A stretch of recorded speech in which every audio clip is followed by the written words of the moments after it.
सिद्धार्थ गौतम की पत्नी यशोधरा के सम्मुख प्रणय निवेदन में असफल, अपमानित और लज्जित होने के बाद बुद्ध के चचेरे भाई देवदत्त ने बुद्ध की हत्या की योजना बनाई। इस बार देवदत्त गौतम बुद्ध से इस बात को लेकर बड़ा अप्रसन्न था कि उन्होंने संघ में उसे प्रधान पद न देकर सारिपुत्र को प्रधान बना दिया था। वह मात्र भिक्षु के पद तक ही सीमित था। बुद्ध को मारने के लिए वह नित नई योजनाएं रचता था। अब तक वह 3 बार तथागत के प्राणों का अंत कर देने का प्रयास कर चुका था, लेकिन वह सफल नहीं हुआ। एक बार भगवान गौतम बुद्ध गृध्रकूट पर्वत की छाया में ऊपर नीचे चहलकदमी कर रहे थे। तभी देवदत्त ऊपर चढ़ा और जाकर एक बड़ा भारी पत्थर नीचे लुढ़का दिया ताकि उसके नीचे दबकर तथागत की मौत हो जाए। लेकिन वह पत्थर जाकर एक दूसरी चट्टान पर गिरा और वहीं गड़ गया। उसका एक छोटा सा टुकड़ा उछलकर तथागत के पांव में जाकर लगा, जिससे खून बहने लगा। तब तथागत के निजी चिकित्सक जीवक ने उनके पांव में मरहम पट्टी की थी। बौद्ध ग्रंथ अंगुत्तर निकाय के अनुसार कुछ श्रमणों ने देवदत्त को पत्थर लुढ़काते हुए देखा भी था, परंतु देवदत्त ने बुद्ध के पास जाकर साजिश को दुर्घटना बताकर उनसे क्षमा याचना कर ली और बुद्ध भी उसे देखकर बस मुस्कुरा दिए। बौद्ध ग्रंथ अमितायुर्ध्यान के अनुसार अपनी पहली योजना में असफल होकर देवदत्त इस बार बुद्ध के कट्टर शत्रु अजातशत्रु के पास गया और बोला, कुमार, मुझे कुछ आदमी दो ताकि मैं आपके शत्रु को हमेशा के लिए ठिकाने लगा सकूं। इस पर अजातशत्रु ने अपने आदमियों से कहा कि देवदत्त जो करने को कहे उसे पूरा करना। तब देवदत्त ने आदमियों को तथागत बुद्ध को दिखाते हुए कहा, जाओ और जाकर उसे जान से मार दो। थोड़ी देर बाद आदमी वापस आ गए और बोले, हम उस तेजस्वी मानव के प्राण हरने में असमर्थ हैं। तब देवदत्त ने तथागत के प्राणांत का एक तीसरा प्रयास भी किया। उसने किसी से सुन रखा था कि इस समय राजगृह में नालागिरी नाम का एक भयानक नर हत्यारा हाथी है, जो महावत के एक इशारे पर किसी भी व्यक्ति को कुचलकर आसानी से मार डालता है।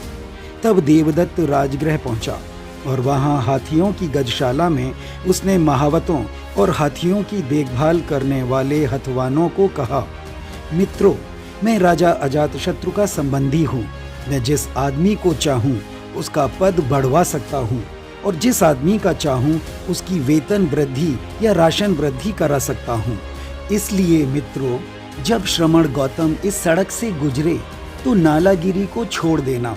बावजूद इसके देवदत्त ने बुद्ध को मारने के लिए उस वक्त धनुर्धरों को भी नियुक्त कर दिया था।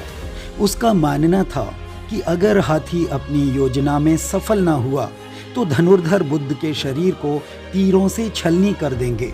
लेकिन यह क्या, यहाँ तो देवदत्त की दोनों ही योजनाएं असफल हो गईं।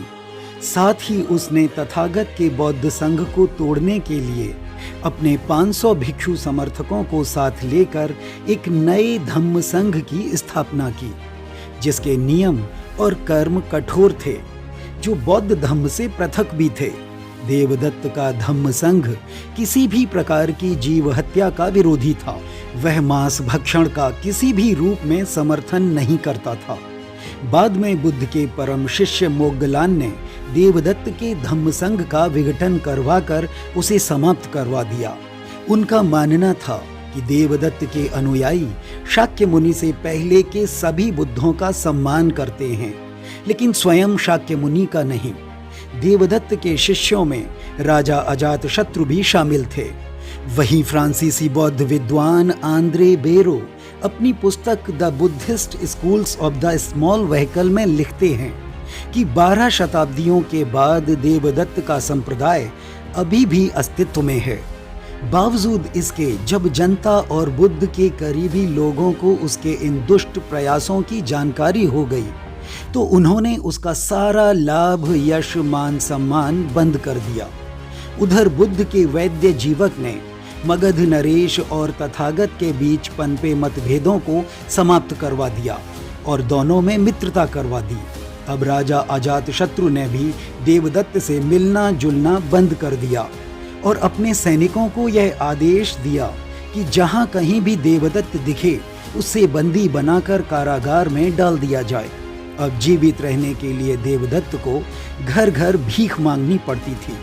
अजातशत्रु से देवदत्त को बहुत कुछ लाभ मिला करते थे, लेकिन अब वे लाभ सत्कार बंद हो गए। नालागिरी हाथी की घटना के बाद देवदत्त का रहा सहा प्रभाव भी समाप्त हो गया। अपनी करतूतों से वह हर किसी का अप्रिय बन गया था। यही वजह रही कि वह मगध छोड़कर अब कोसल जनपद में चला गया। वहां जाकर उसे राजा प्रसेनजीत से बड़ी उम्मीदें थी, लेकिन राजा प्रसेनजीत ने भी उसे नफरत और घृणा की दृष्टि से ही देखा और वहां से भगा दिया। इसके बाद फिर किसी ने कभी भी देवदत्त को नहीं देखा। इस तरह से एक अच्छा खासा वीर योद्धा अपनी ईर्ष्या और चारित्रिक पतन के कारण समाज में उपहास और अप्रियता का कारण बना। हालांकि बौद्ध ग्रंथ महामेघ सूत्र में देवदत्त को महान जीव अर्थात महापुरुष कहा गया है। ऐसी ही रोचक जानकारियों के लिए आप हमसे जुड़े रहें और हमारे चैनल को सब्सक्राइब कर लें। तो आज की वीडियो में सिर्फ इतना ही। मिलते हैं फिर किसी नए टॉपिक के साथ।